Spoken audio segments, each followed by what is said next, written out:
a bird is a plane. It's Superman.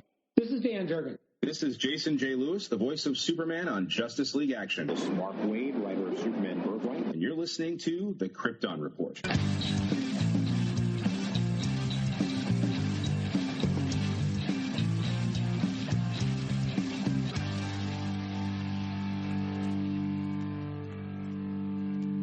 Welcome to the Krypton Report, the All Things Kryptonian podcast, where we talk about anything relating to Superman, Supergirl, Krypton, DC Comics, and TV, movies, video games, comics. I am your host, Tyler, the Superman of Blue, the Man of Tomorrow. All right. Well, welcome. Here we are. Look at our beautiful faces. It's been a long time since you've seen this. But welcome to the first podcast of the rebranding imaging of the Krypton Report. It is me.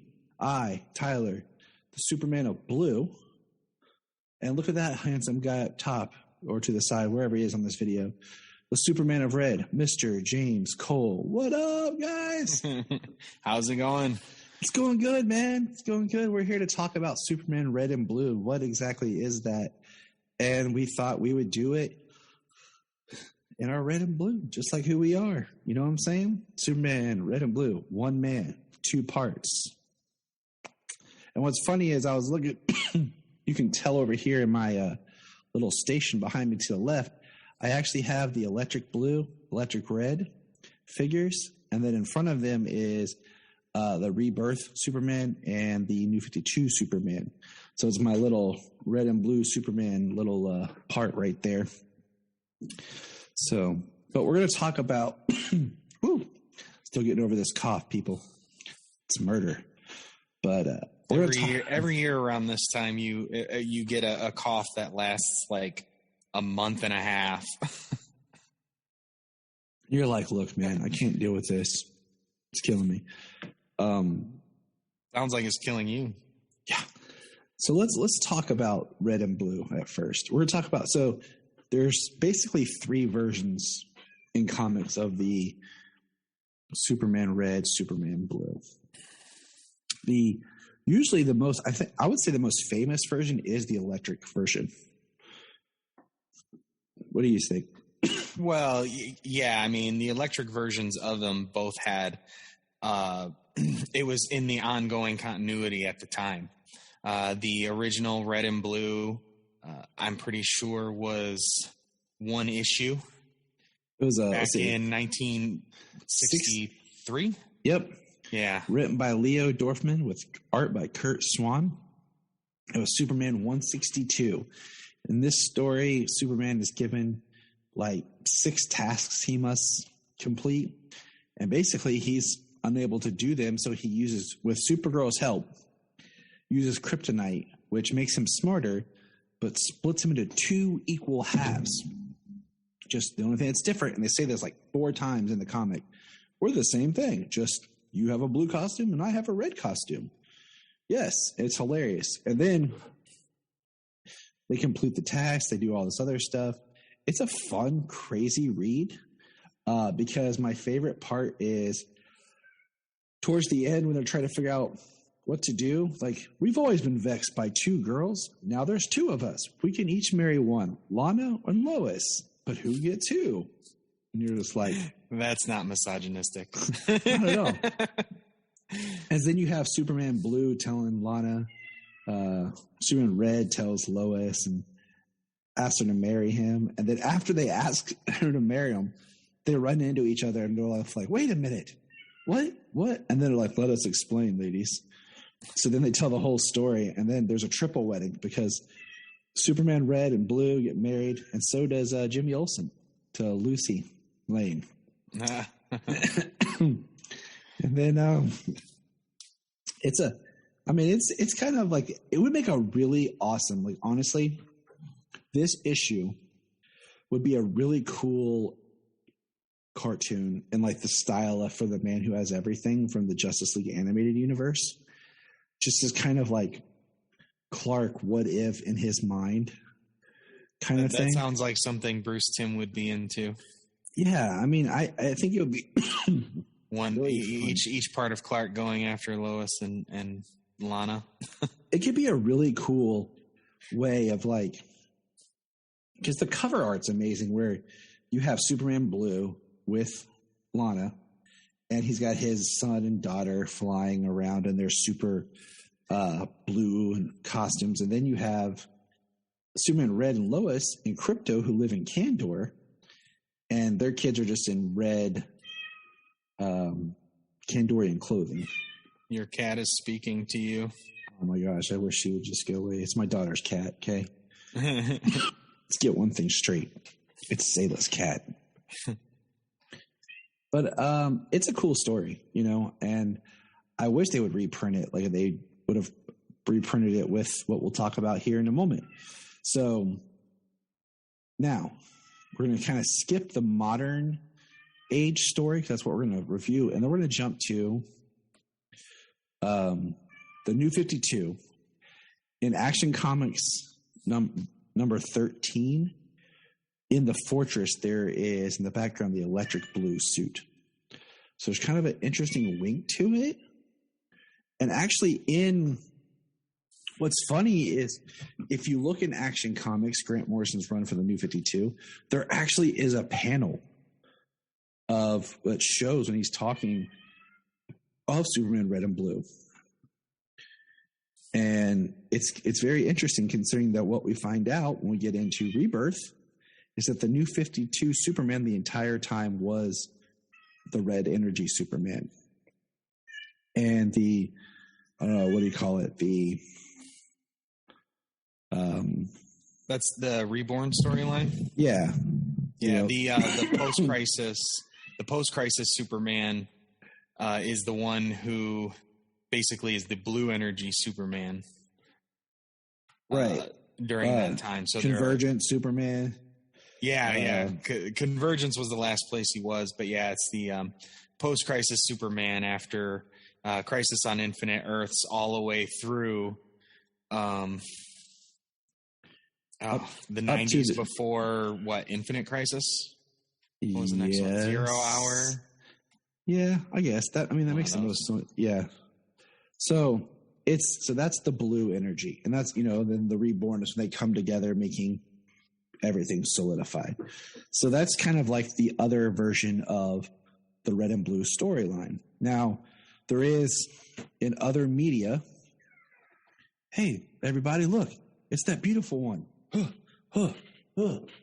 It's a door that just opened to my bathroom, my Kryptonian bathroom.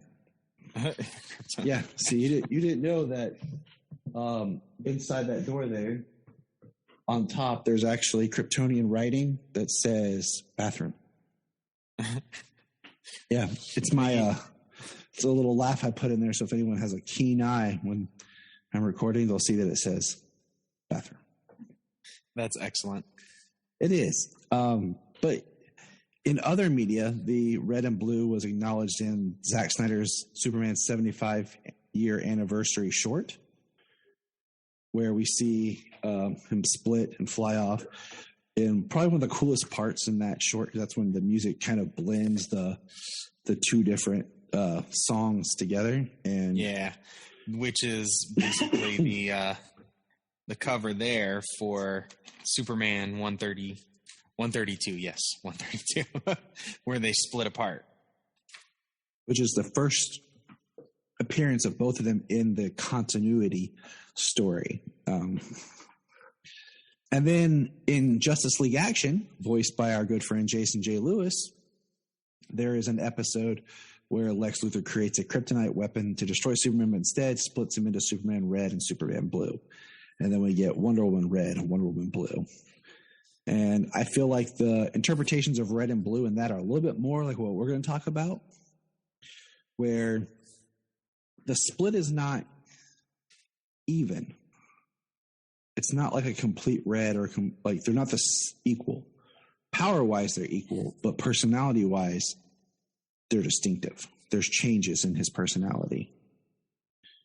So yeah, that one they're pretty much on Justice League Action. They're pretty much like good and evil. They say one of them was a part that doesn't exist inside of them. You'd have to watch the episode because when Lex Luthor does it to himself, the one Luthor is the. See, now I just watched it. Now I can't remember. Yep. See, I just watched it like 2 weeks ago, and it was Lex, voiced by James Woods, telling like what it was about, and he knew that. Yeah, Lex Luthor was the savior in that one, though. You've got James Woods. Little Family Guy reference there. But the big, like, so now we're going to dive into the issue that we're here for. Superman Red, Superman Blue, #1 spinoff. Now, show them what. Can you see that? Well enough to tell what it is. See, now, James, that's the original cover. Now, let me tell you a story about a little boy and his brother who were at a comic book store. But we weren't at a comic book store, no. We were at the Navy Exchange. And they had like a spinner rack little section with comics.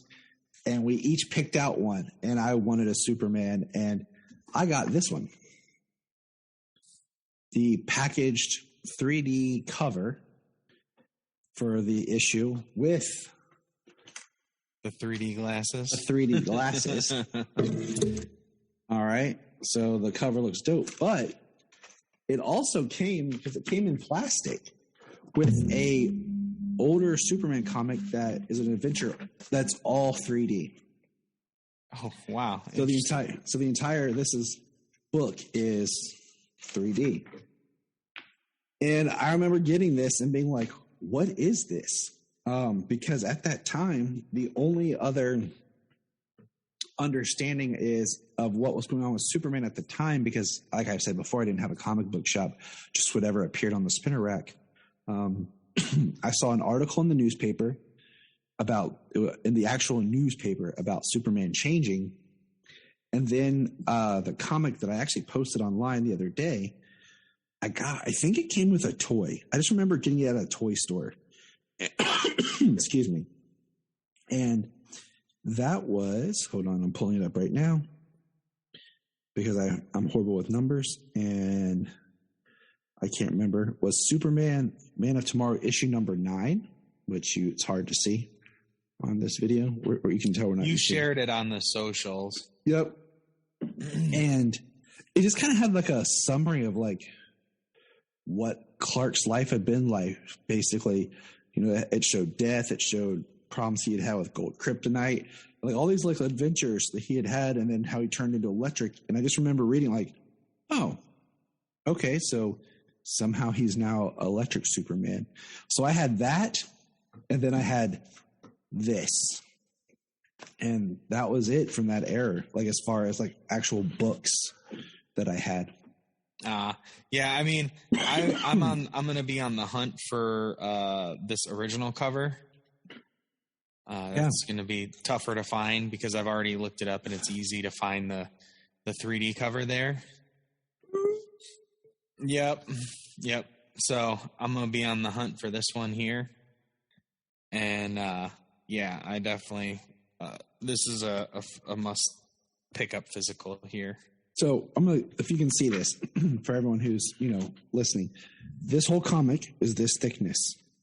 This right here has nothing to do with red and blue. This right here does. So this story, I mean, it really is a giant tease, if you think about it, set up for the issue that you have in hand. It could have been a lot shorter because reading this, I mean, it starts off the front page. First of all, I love old comics for just all the ads. Shout out to Mortal Kombat Sub-Zero here. It says Dan Jurgens plot. And it says Superman Red and Blue. Superman Red, Superman Blue. That's what we have, okay? And for the most part, it's just a story about Superman. It's not till later in the book where he goes up against Cyborg Superman in this great spread right here, that the what happens really starts getting into play. And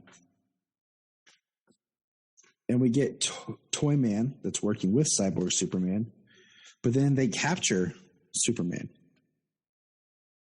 right here. They put him in this chamber.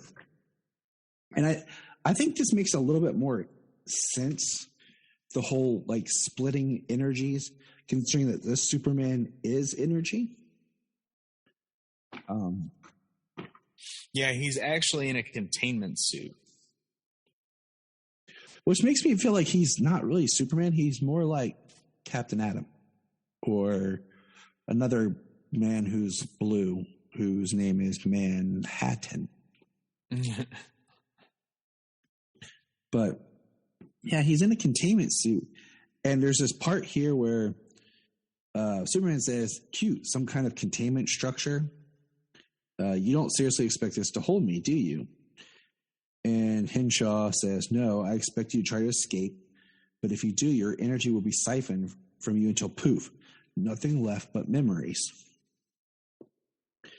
And basically, you have a really great part here where Superman is just being taunted, and he sees that Twin has Lois.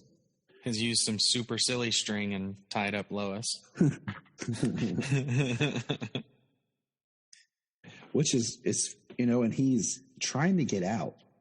And he says, have to get out. What's happening? Something I can do. And he's getting enraged. And you just see like him pushing and trying to get out.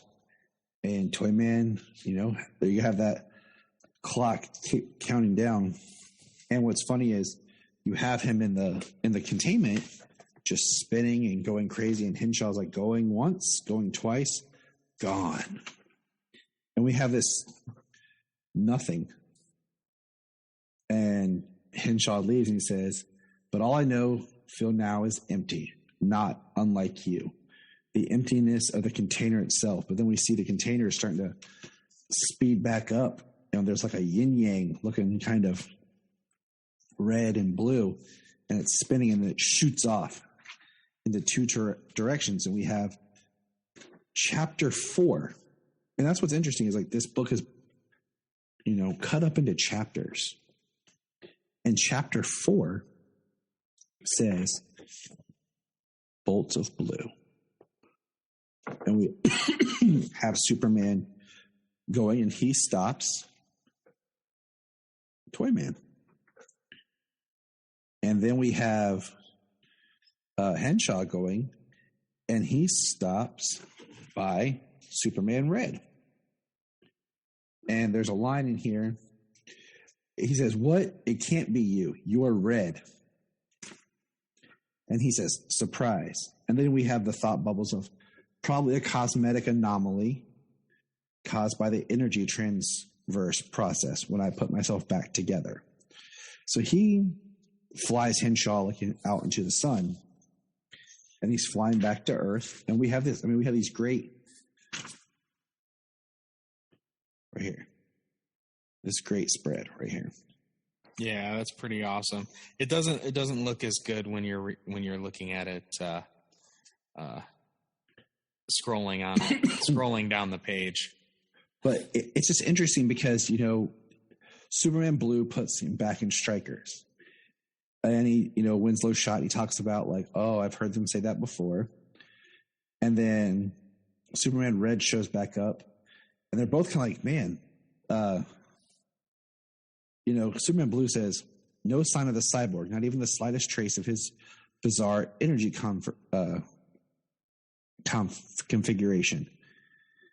And then Superman Red's like, taking Lois with him? No, there's a pile of sliced rope on the floor. Looks like with shock and panic, Lois must have managed to free herself. So they're not aware of each other yet. And then the final page is them both coming back to the planet. And, Superman Red says, waiting for me to join her and fill in the final details. Superman Blue says, excellent. If I hurry, I should just make my lunch meeting. And then they're both into the planet. And this ends with 2 lives, 2 costumes, 2 Supermen next week in Superman 132, which is what James has. Yes. That's what I have. And in all honesty, you could probably, just for sure better reading experience, just tack on that little chapter at the end of this into the start of that story. So you want to pull out your issue there, James, when you kind of walk through it and show them the fun that is this issue, because this one I have digitally thanks to the DC Infinite app, which is awesome. But you know what else? It is not awesome enough that it doesn't have everything. Just throwing that out there, DC. Yeah, it didn't have the Superman Red Special. Well, it doesn't have the Red Special, and then it doesn't have the issue after the arc closes. So, like the last issue of like the content, like the regular run, hints at that's Red and Blue are no more, and then there's the issue right after it picks up. It's like Superman Forever. And it's really a weird, bizarre, special issue. But that's like when he came back to being normal. He didn't go back to being just blue. He went back to being regular Superman. And that's not on the app either. So, but take it away, James. Walk us through it. I'm here with you. Through it. All right. So we pick up where the special leaves off. Both Clarks entering the building trying to find Lois. They both are saying their same parts. One was dealing with Toyman is locked up safe and sound at Stryker's Island. This time for good, I hope. And then now that the cyborg has been taken care of, I can take some time for myself again. And the interesting thing here, when they're... I see you back there, Jimmy. I just look up after I'm looking at this, and I see you making faces because Jimmy's doing it back here. I didn't even see him because he's. You never know what's going to happen. You never know what's going to happen. See, this is how cool we are when we're live like this. Right. So, what's funny is so Superman Blue, who took care of Toyman, actually is wearing the red tie when he turns back into Clark. And Superman Red is wearing the blue tie. That is pretty awesome, though. You have to admit. So I like it. Yeah.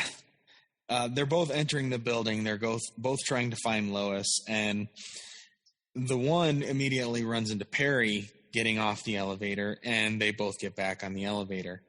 And just separated by a couple of people, and they don't notice each other.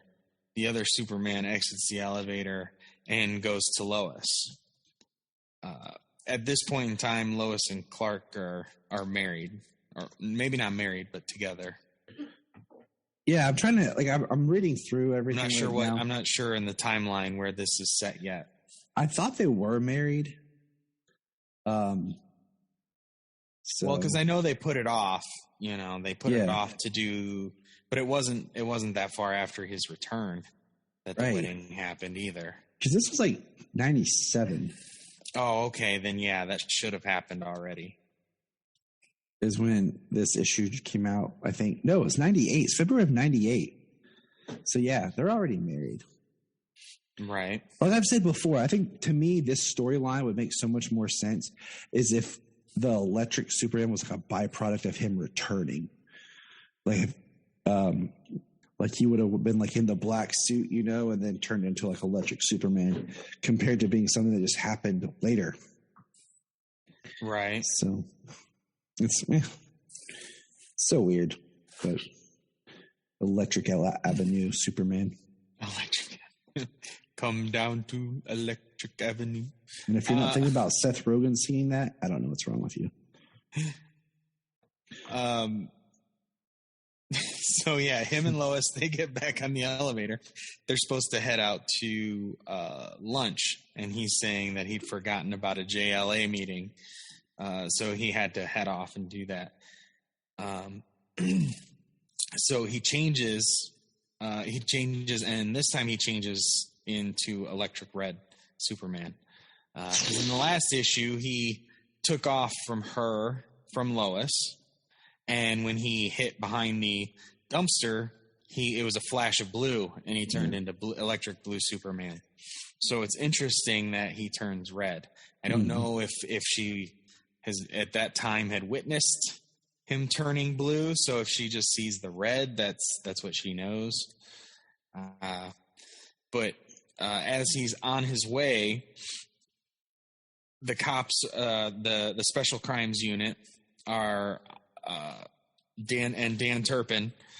They're at a place. Hostages have been taken. Dan Turpin. Robbery. Dan Turpin. Yep. Holding hostages, and Superman, he comes in and he actually is like cracking jokes. Says if I let, and which he does say to, he does kind of push a bluff in the last issue towards Cyborg Superman.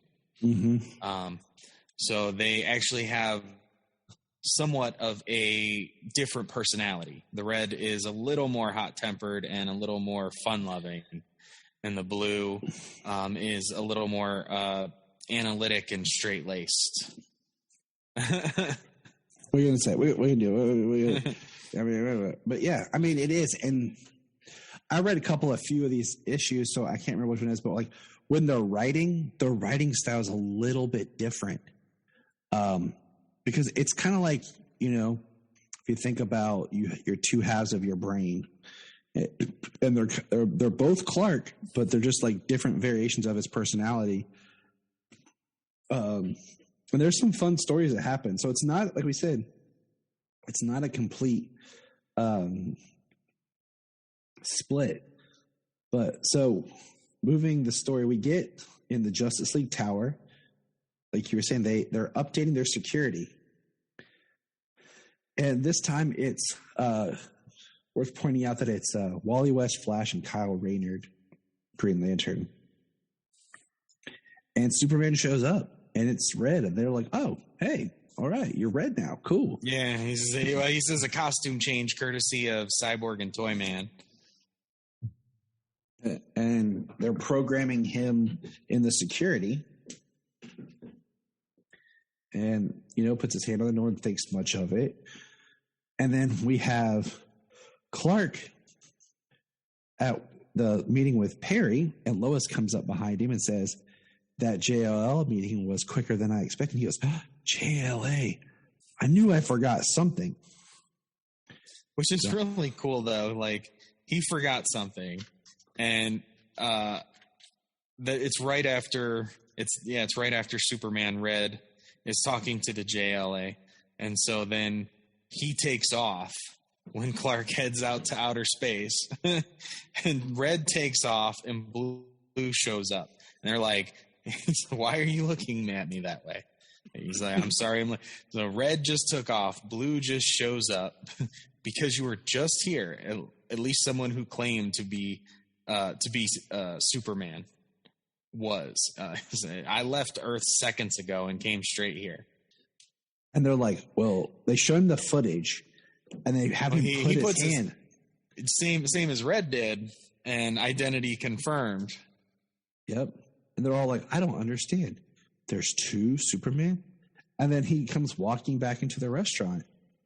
And Lois notices the tie because Perry makes a comment about it. And she's like, what is going on here? Which I think actually here is I don't know, that's like a continuity error. Because when they're talking at the front, they have opposite ties on. And here in the back, he's got a different tie on. And then at the very end, we have Clark and Clark in gray suits, red tie, and a blue tie. And it says, trouble? You're the one who's looking for trouble, imposter, and we're going to get plenty of it. It says, two Clark Kents, two Supermen. The adventure commences in Superman number 555. The Adventures of Superman. Don't miss it. And this, of course, is part of the Triangle Era of Terror. Yeah, that's going to be fun to catch the next issue. You know, it's like, but so that is in a nutshell the Superman Red and Blue.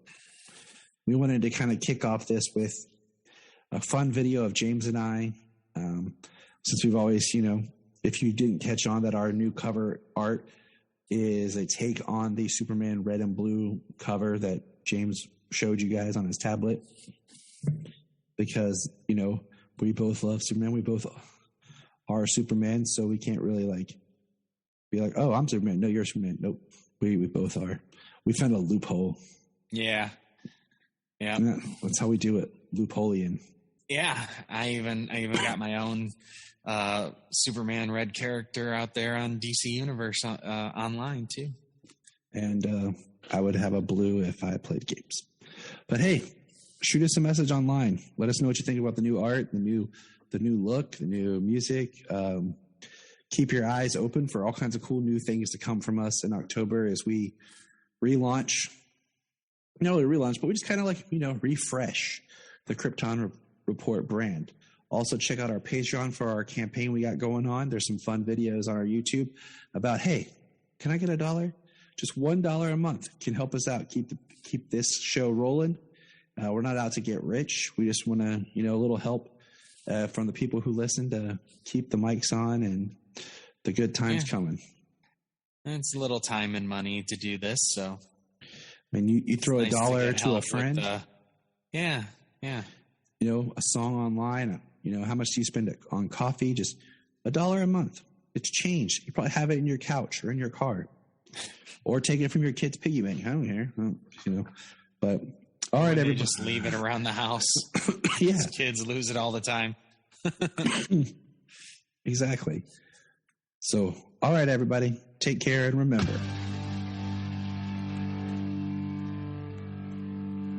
Look up in the sky.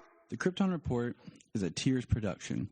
We thank you for listening and enjoying, and please support us on our Patreon account, our TeePublic store, and check out our social media. Always remember to look up in the sky.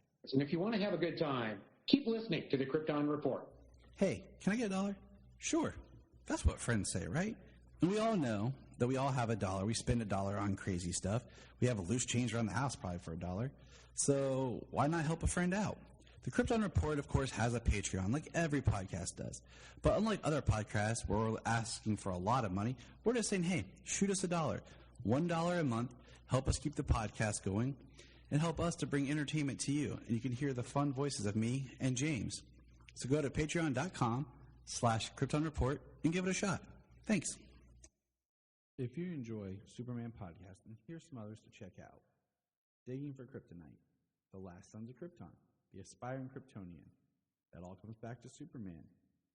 Superman Forever. All-Star Superman Podcast. Superman, the Animated Podcast. Always Hold On to Smallville. And Superboy Legacy Podcast. Check them out. Always a good time. Always something new. Enjoy.